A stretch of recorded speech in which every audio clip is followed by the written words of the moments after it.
cada dia. E o desejo do meu coração é que eu consiga, de alguma forma, agradar ao Senhor. Esse é o desejo do meu coração. Todos os dias Ele sabe disso. O desejo do meu coração é que eu faça algo, o menor que seja o meu gesto, que agrade ao Senhor.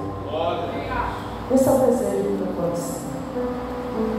Abra a tua Bíblia no livro de 2 Samuel, segundo livro de Samuel, no capítulo 4. Irmãos, eu confesso que quando o bispo me convidou para pregar, eu lembrei da história de um menino chamado Mefibosete. E eu gosto muito da história desse menino. A gente imagina que a história desse menino ela se dá apenas quando Davi se lembra dele. E a gente lembra da frase que Davi utiliza. Davi diz: alguém da casa de Saul com quem eu possa usar de benevolência. E a gente lembra disso, a gente sabe da história. E a gente imagina que a história ela acaba aí quando Mefibosete chega à presença do rei. Mas essa história continua. Ziba, servo de Mefibosete, o trai.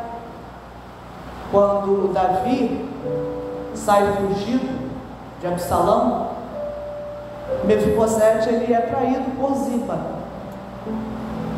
A gente para no momento da história, a gente lê a história até um certo momento, mas a gente não continua. Mas essa história ela não para no momento que Davi lembra de Mefibosete, ela vai além. E quando eu fui buscar na palavra do Senhor a história de Mefibosete, o Senhor me levou para o segundo livro de Samuel, e eu fiquei muito surpresa, porque o que fala de Mefibosete é muito pouco.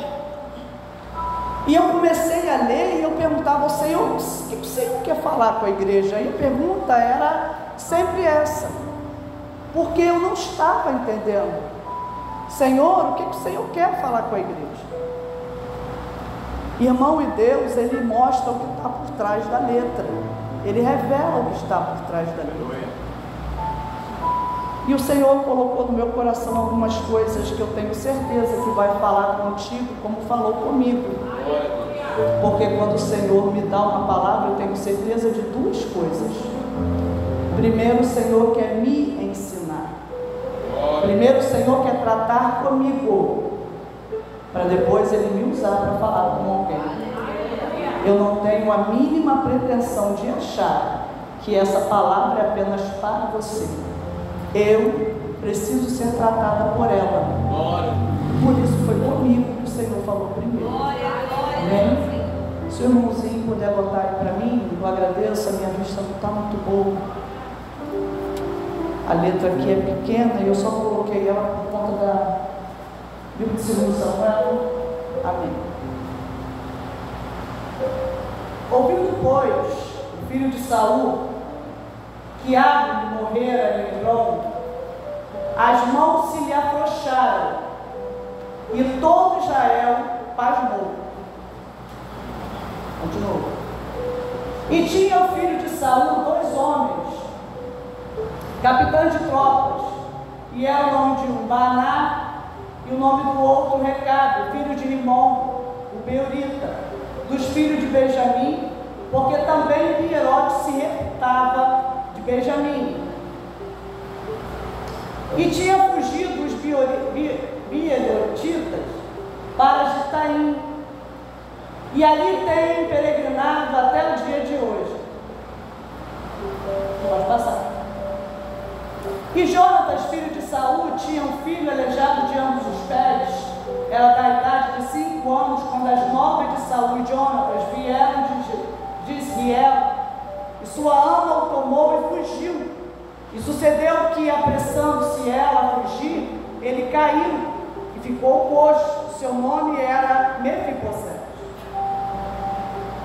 E foram os filhos de Rimon, o Beerotita, Recabe e Baná, e entraram em casa de Isbosete no maior calor do dia. Diga comigo, no maior calor do dia.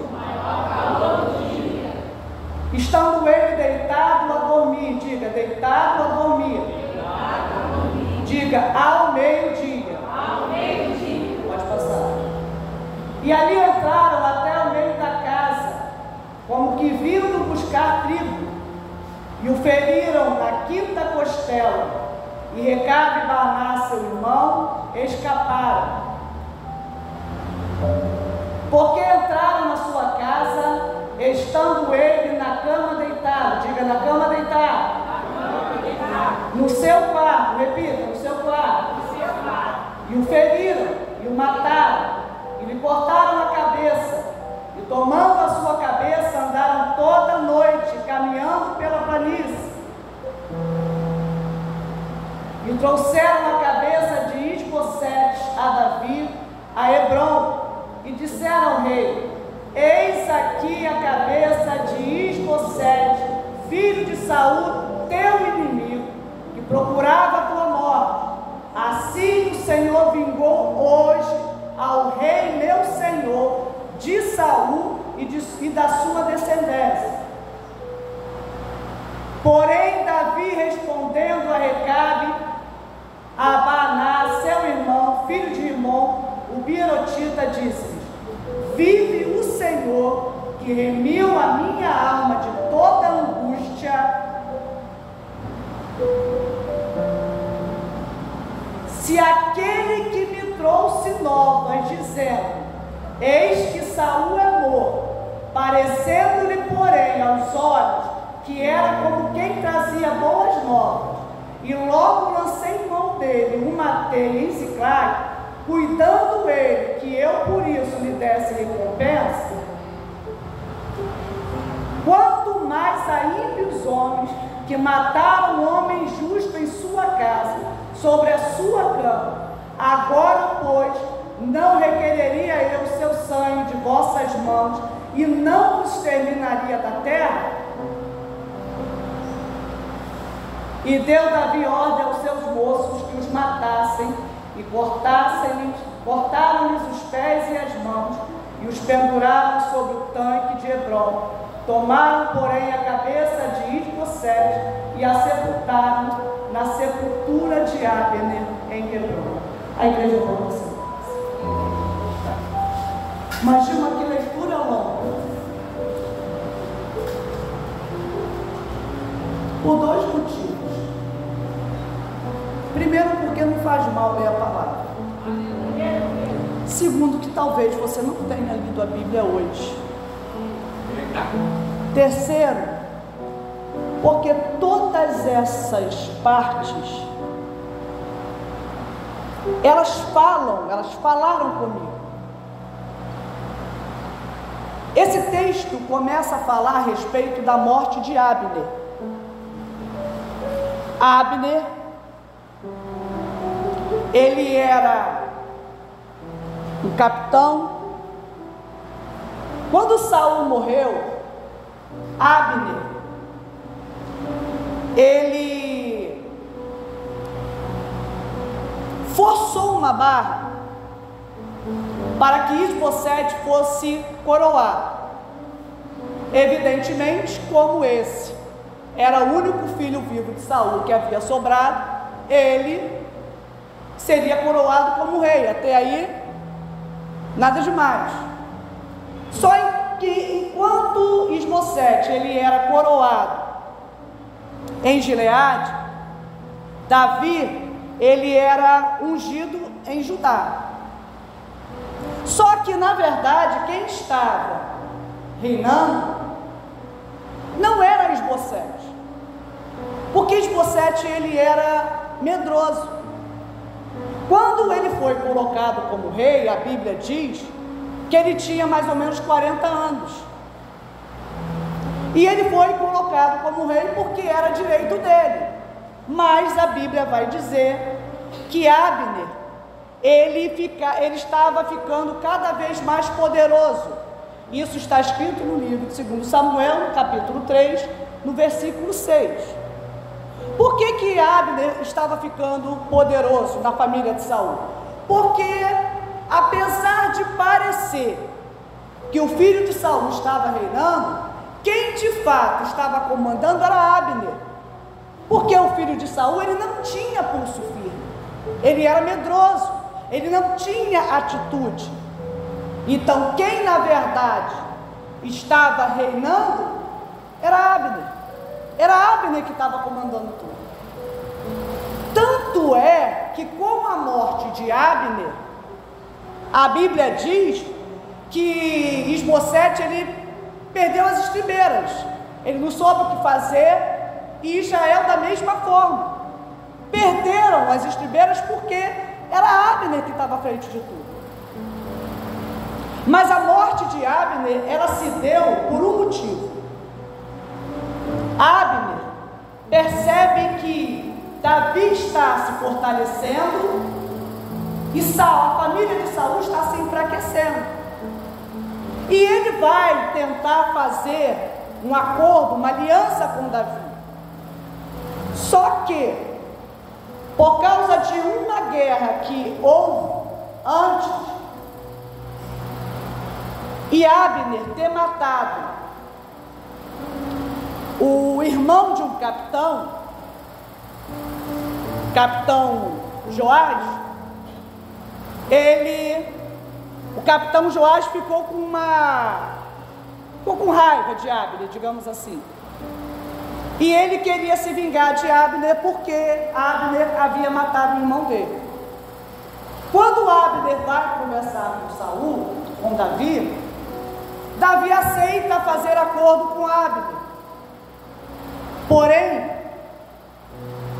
quando esse capitão de Davi chega e sabe que Abner chegou ali e foi embora, né, saiu livre, ele armou uma cilada e ele matou Abner.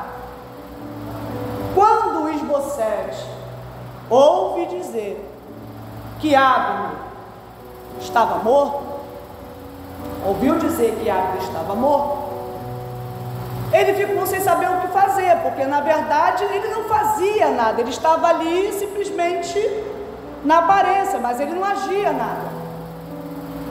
Só que algumas coisas nessa história me chamaram a atenção, porque apesar de saber que a situação estava crítica, apesar de, como a palavra do Senhor diz, ao saber que Abner havia morrido em Hebrom, Isbosete, filho de Saul, perdeu a coragem. Em algumas outras Bíblias, outras traduções dizem que ele ficou sem saber o que fazer.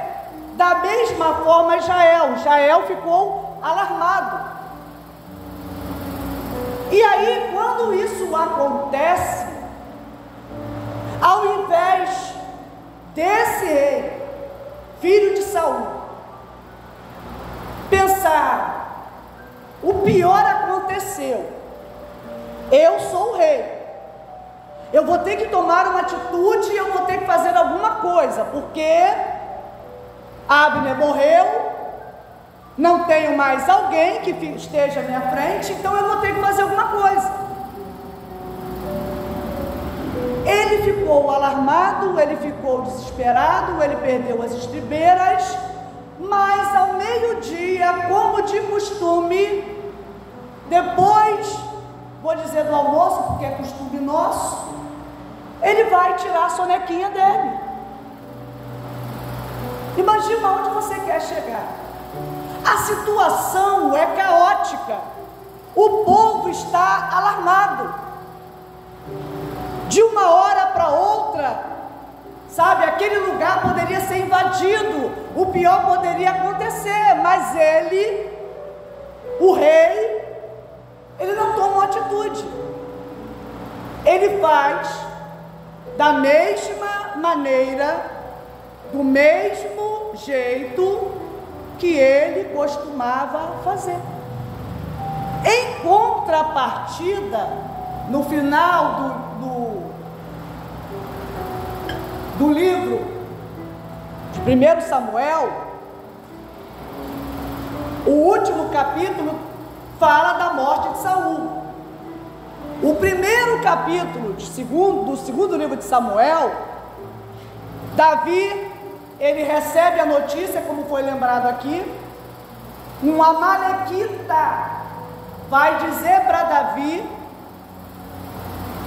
que Saul havia morrido. Se os irmãos estão bem lembrados, a amalequita era o povo que Saul tinha que dizimar, mas ele não dizimou, ele desobedeceu, e por causa disso Deus o rejeitou.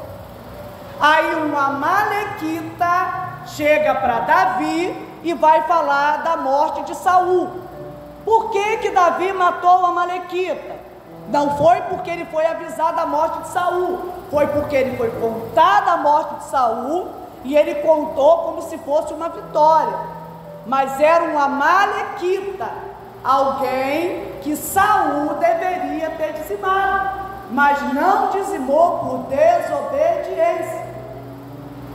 E aí, quando nós não obedecemos ao Senhor, o Senhor manda a gente fazer algo e a gente não faz, a gente está sempre batendo de frente com uma situação que poderia ter sido resolvida, mas não foi por causa da desobediência.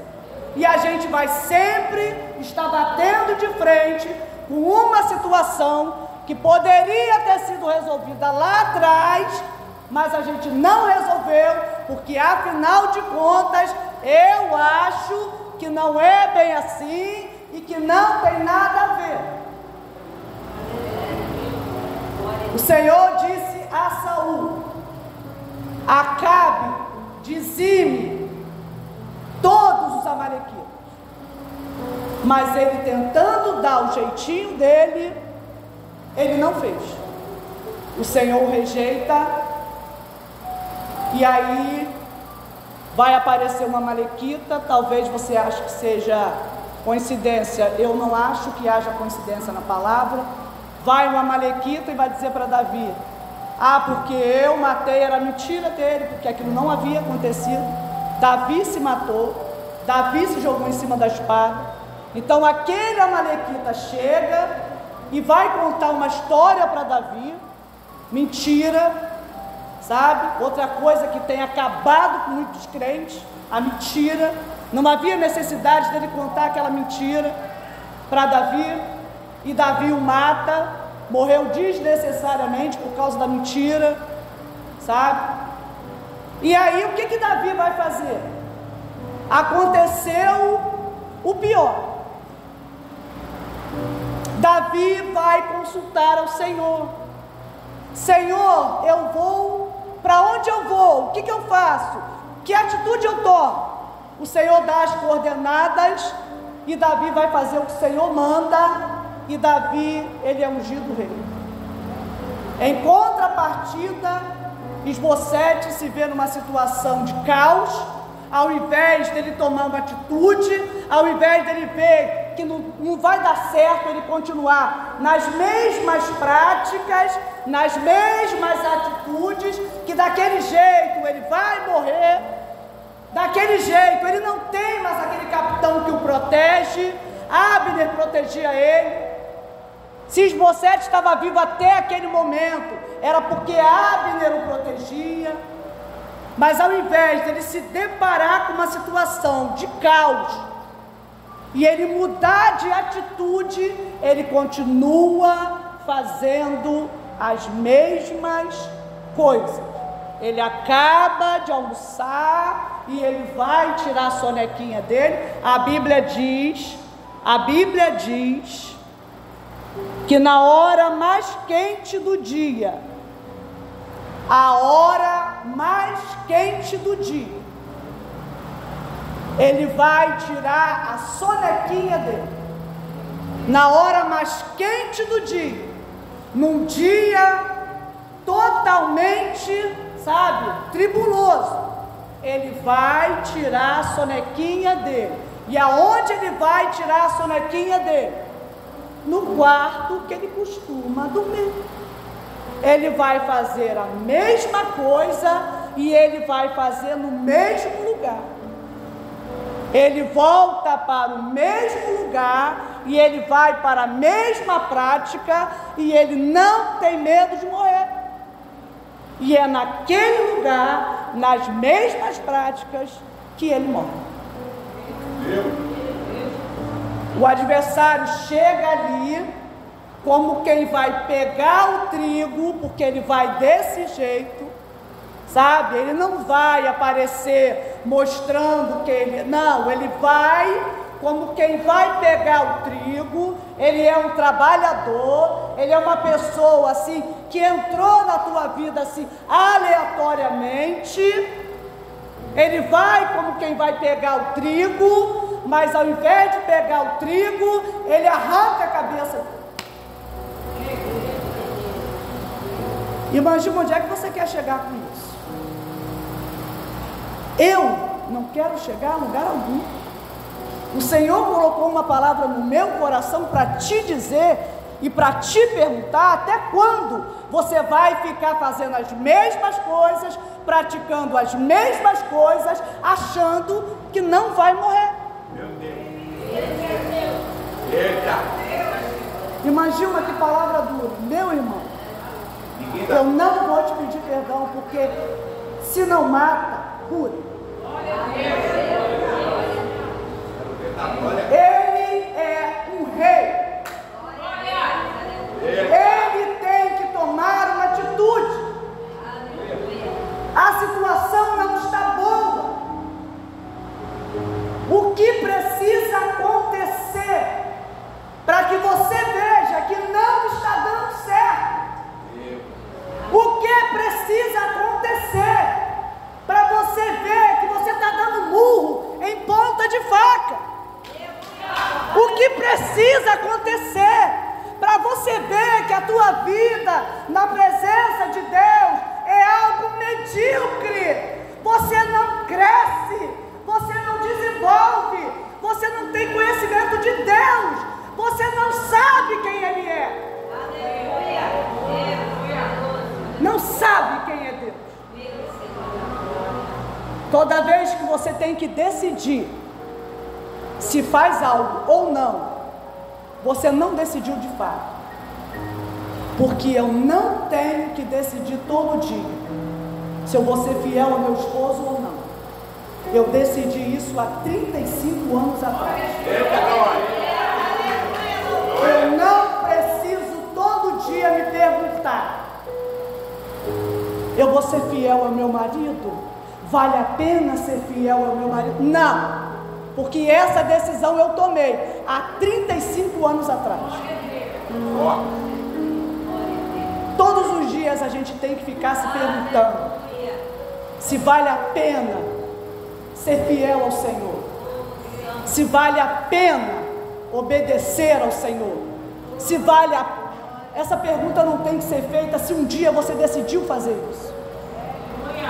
Isso é uma resposta que você já tinha que ter desde o dia que você levantou a sua mão para Jesus. Porque se você não tem essa resposta, então você não aceitou de verdade. Se você tem que ficar dizendo não todos os dias, e dia sim, dia não, você caindo nas mesmas esparrelas, nos mesmos erros, então você não disse sim para ele. Imagina, uma carne é fraca. O pecado não é vitamina. Ele era rei. Ele era rei. Não havia desculpa. Abner estava morto. Abner era a bengala dele. Ele vivia, não era nem bengala, era muleta. Ele vivia de muleta para lá e para cá. Ele não andava com as pernas. Só que, lembra de Isaías? No ano em que morreu o rei Uzias, No ano em que morreu o rei Uzias, Isaías 6:1, se eu não me engano, eu vi, no ano em que o rei Uzias morreu, eu vi o Senhor.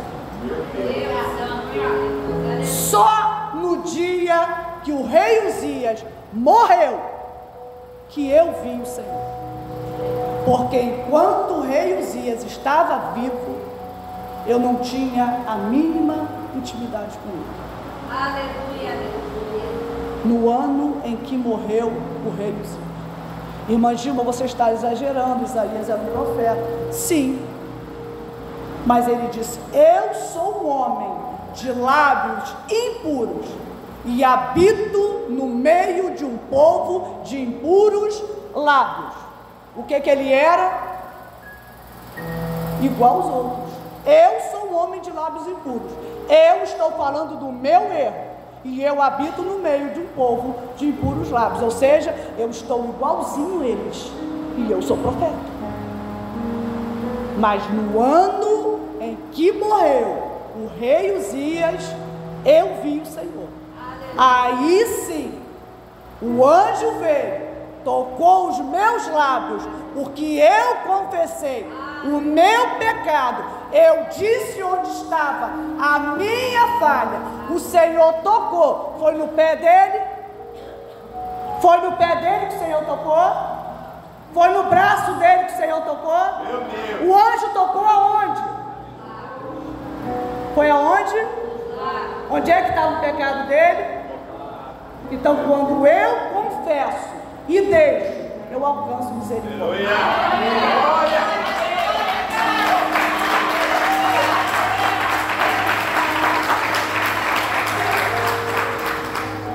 Queridos,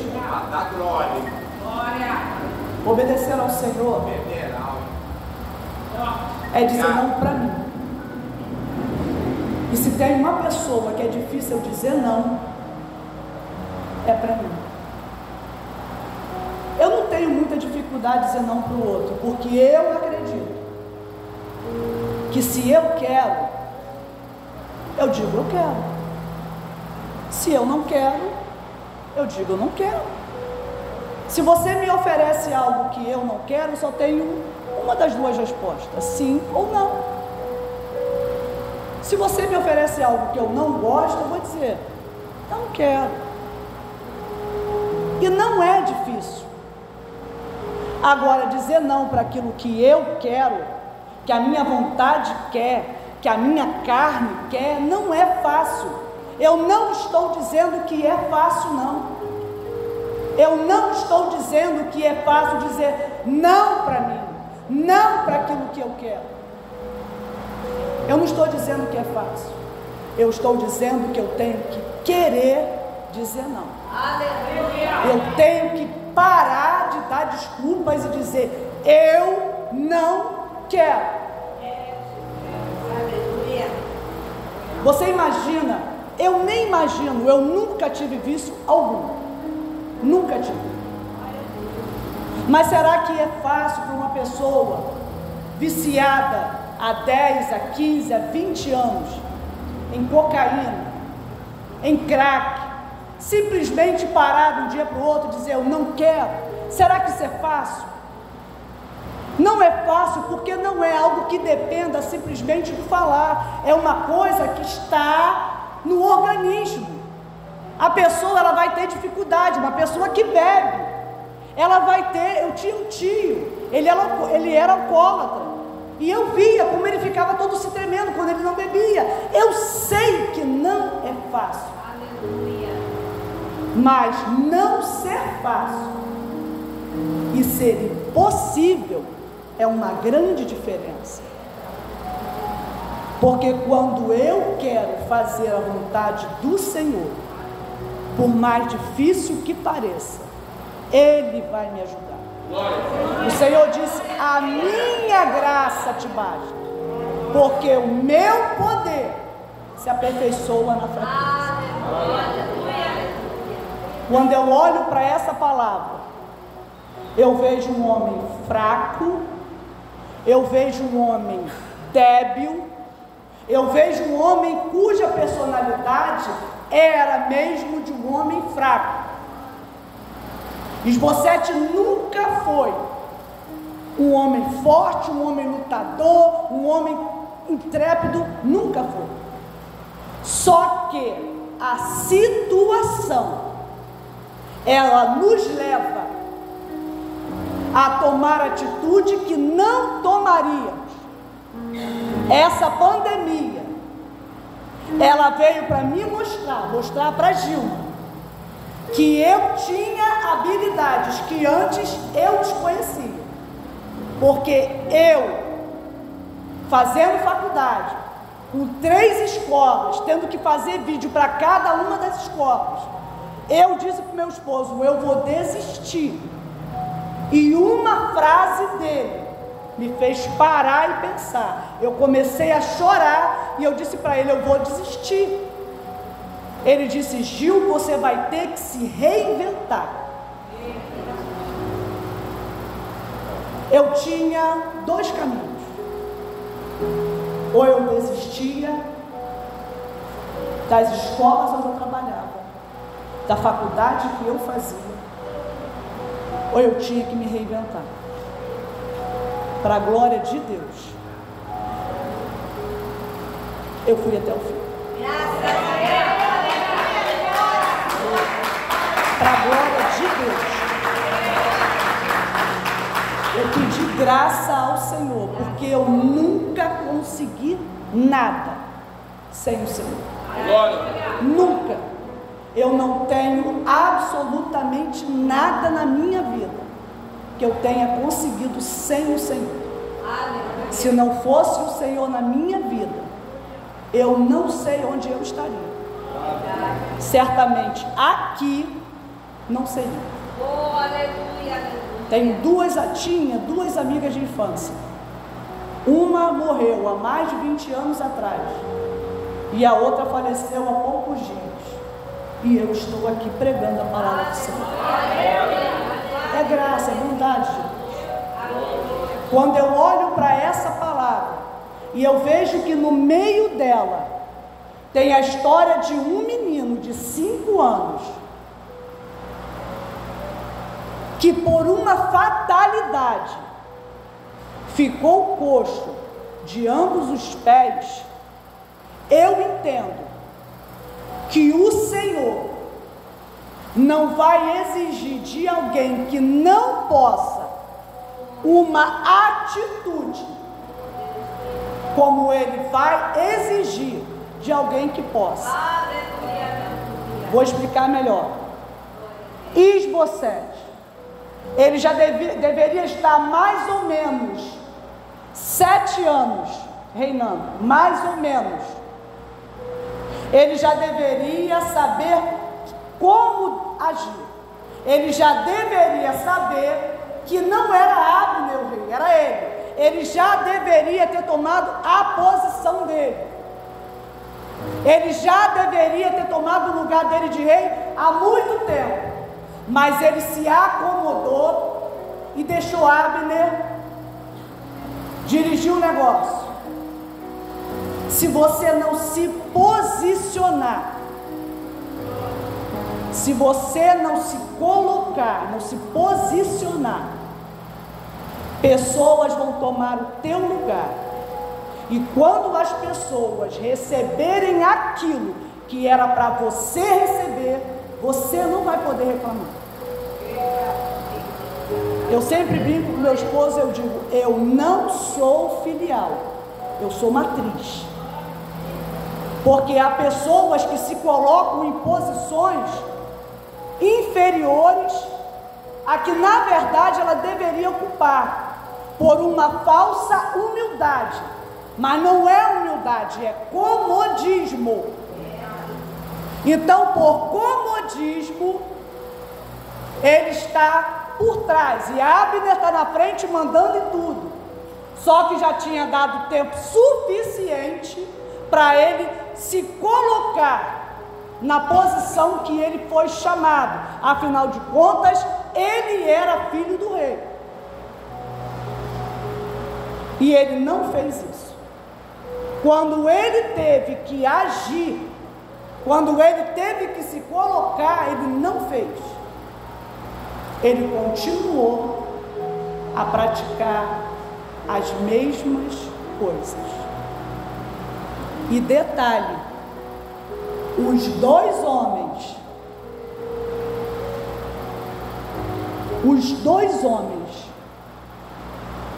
que arrancaram a cabeça dele, não eram de fora, eram de dentro do exército dele.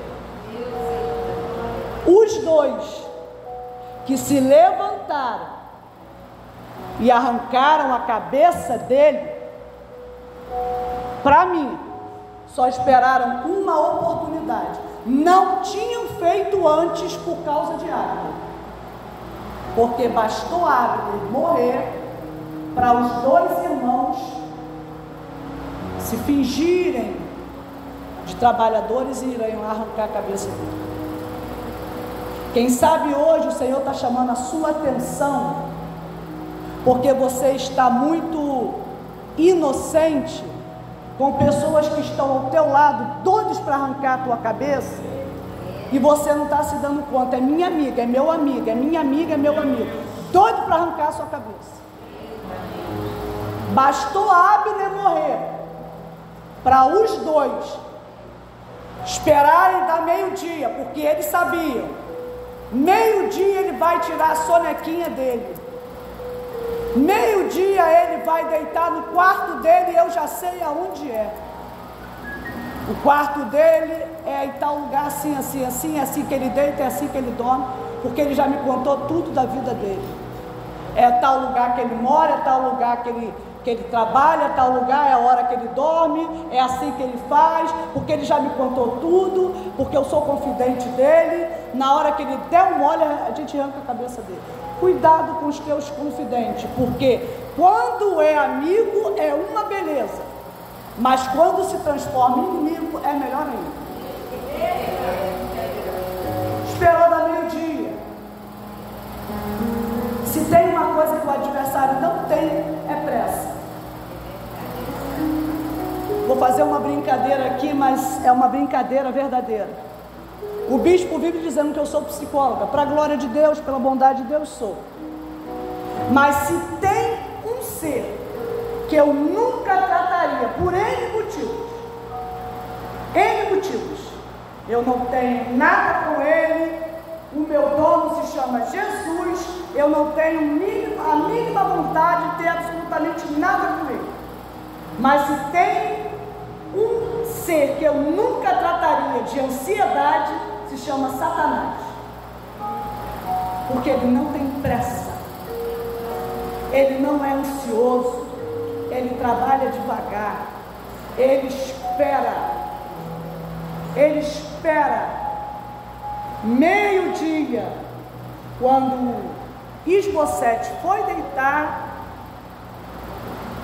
Agora vamos lá, que ele está dormindo, porque ele dorme, porque na hora de vigiar ele dorme, porque na hora de orar ele dorme, na hora de buscar ele dorme. A família está em ruínas, mas ele dorme. O desemprego bateu a porta, mas ele dorme.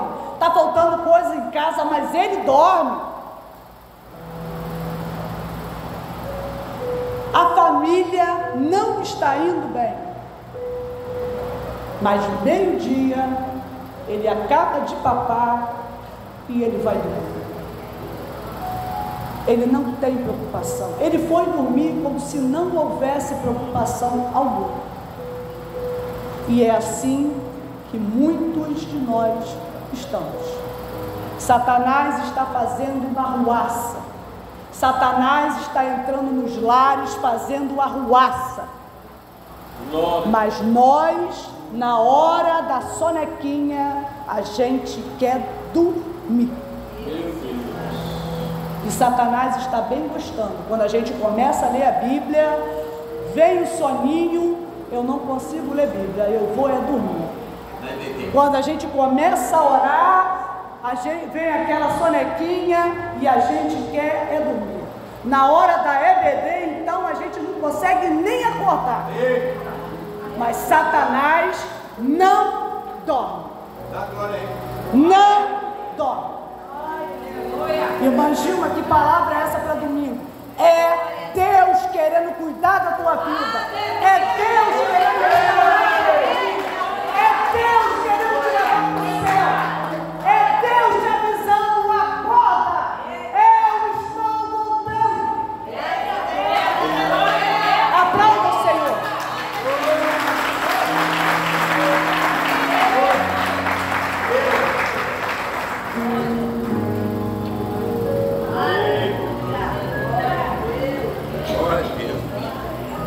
Aleluia. Amém? Se ela faz o apelo, eu me converto. Se ela fizesse apelo, agora eu venho aqui na frente e está Jesus de novo. Amém? Amém, irmão? Eu ouvi pouco glória. Sei por quê, pastor? Sei porque eu vi, eu estava ali vibrando, o banco estava tremendo, então eu ouvi pouco glória. Ainda bem que não foi eu que preguei. Obrigado, pastor. Amém, igreja? Tem que falar mais alguma coisa ou tá bom? Ou tem que desenhar? Tem que desenhar? Deus, olha, nem comecei com ela. Só pedi quando eu chamei para pregar, que deixa Deus te usar.